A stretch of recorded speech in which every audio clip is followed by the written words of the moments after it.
And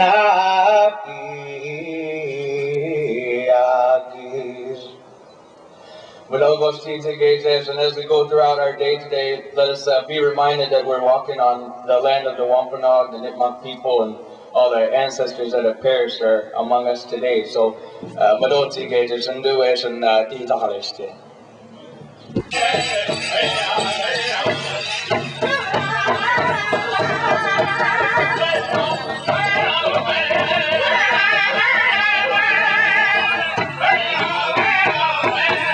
You need to know that a long time ago, in prehistory, many tribes were traditional enemies. And so to get them to dance around a common drum would have almost been impossible. And also in prehistory, many tribes did not come in contact with one another because of their proximities and locations. And so today's modern powwow affords us the opportunity to come together as many different nations and dance to a common drum beat. Now, powwows, as you can see, are a family affair. It's a time when elders and children all come together in a wholesome activity. At many different powwows throughout the United States, there are what are called contests. And so many Native people follow the powwow trail as a way of life, much like a person would follow a NASCAR circuit, a tennis circuit, golf circuit, rodeo circuit. Year in and year out, they make a living and they enjoy this. It's a quality of cultural experience that can be taken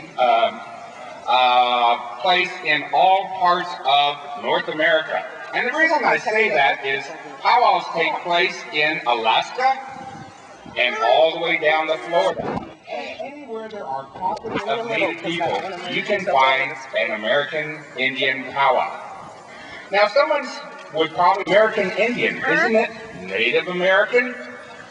Well, I have to tell you, the answer is it's a generational thing. My grandfather was perfectly happy being called Indian. Many people prefer to be called American. I know are actually born here in the United States, in the Americas, and so technically you are a Native American. Well, the reason I use Indian is because most of our major Indian organizations have the word Indian in them. For instance, the National Congress of the American Indians, the Bureau of Indian Affairs, Indian Health Service, National Indian Education Association, National Indian Gaming, National Museum of the American Indian. And also, Indian is the actual legal language used when our Native people go to courts.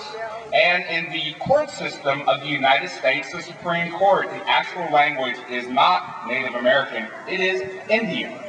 And so, with that, I like to use the word Indian. And so you're going to be hearing that all throughout the day. Incidentally, I'd like to introduce myself.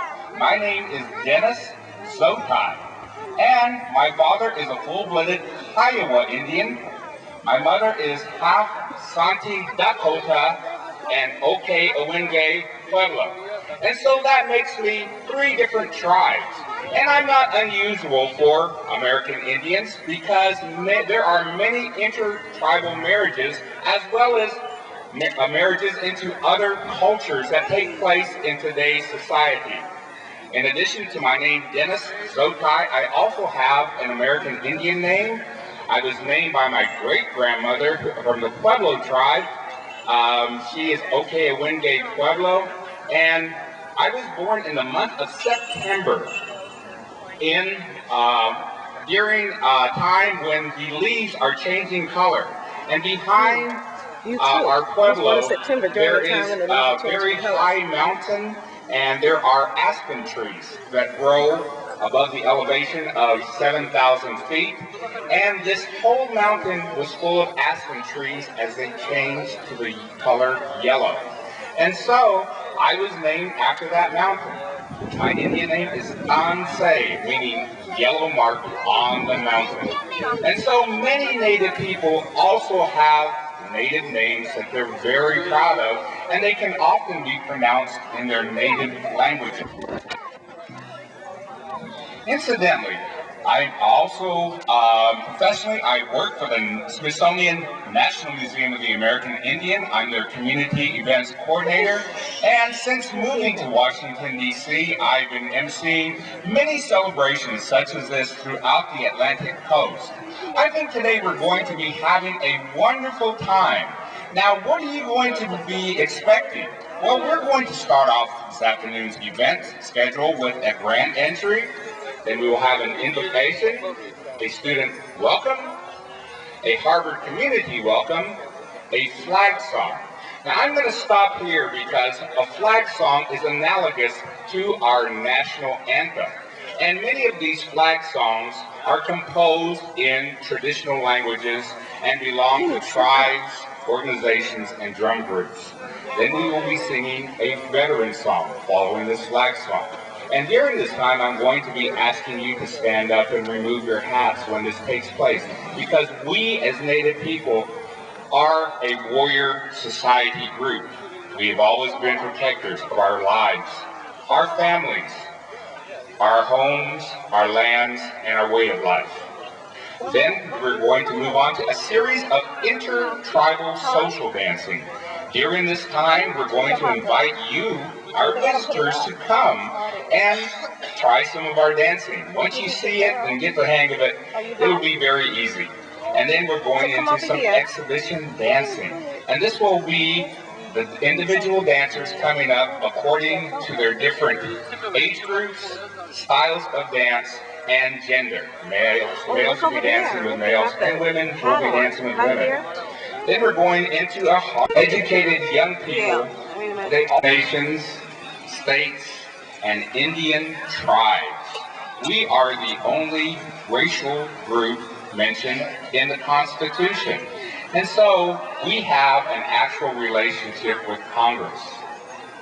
As Native people, we are actually have this trust relationship with Grand Entry, Mystic River.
Traditional dancers from the Eastern Nation.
of their lives, of their families,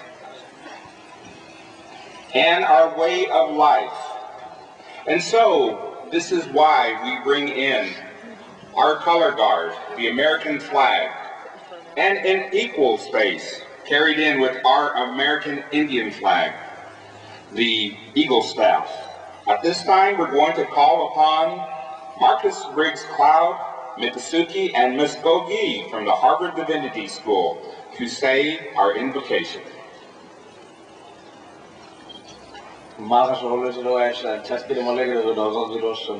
Sabotan animal for the very much and conversion I eat into it and Kheop Mahakato, I say Idos and Mikosako Bagger measurement, Amidawatawasi Wakai, I say Idos. My name is Marcus Briggs Cloud. I'm a Miccosukee person from the Muskogee Nation and the son of the Wing Clan people and the grandson of the Bird Clan people. Just finishing up final year Masters of Theological Studies here at Harvard Divinity School.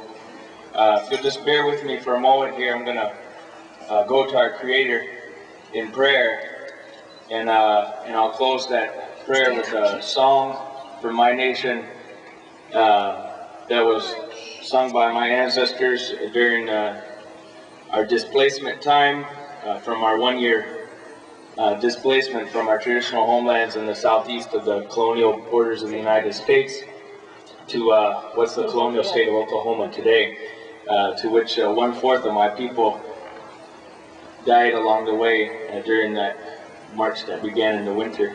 So if you'll bear with me here, I'm going to render this prayer.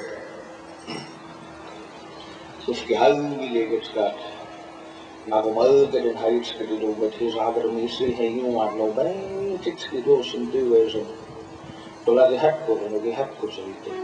If the Hapco's a quality sees, for me, succeeded to Sotalis from his Agadamisi, hey, you want here, how it's die open and do as a man.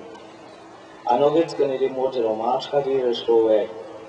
Desire to look at Mark Agadies and do as and we have it over. I don't get ski, or to be in order to get a saying what people from the high gets got Margit or still with an internet. When over Daggy that no.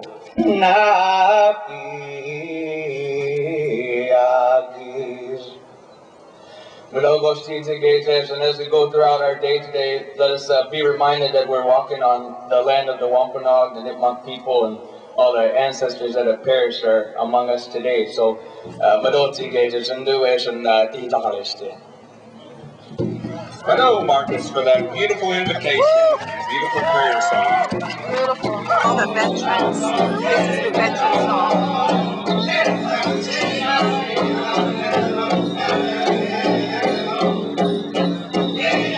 How about a big round of applause for all of our veterans?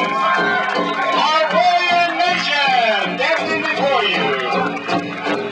Come on, come on.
Partner of yours into the dance arena. Two-step time.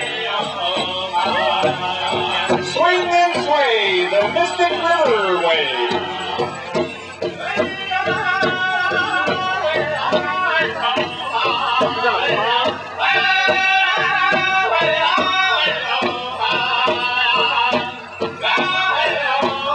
Oh, we did this dance at the JFK Library. We did this dance, remember? Where they go around like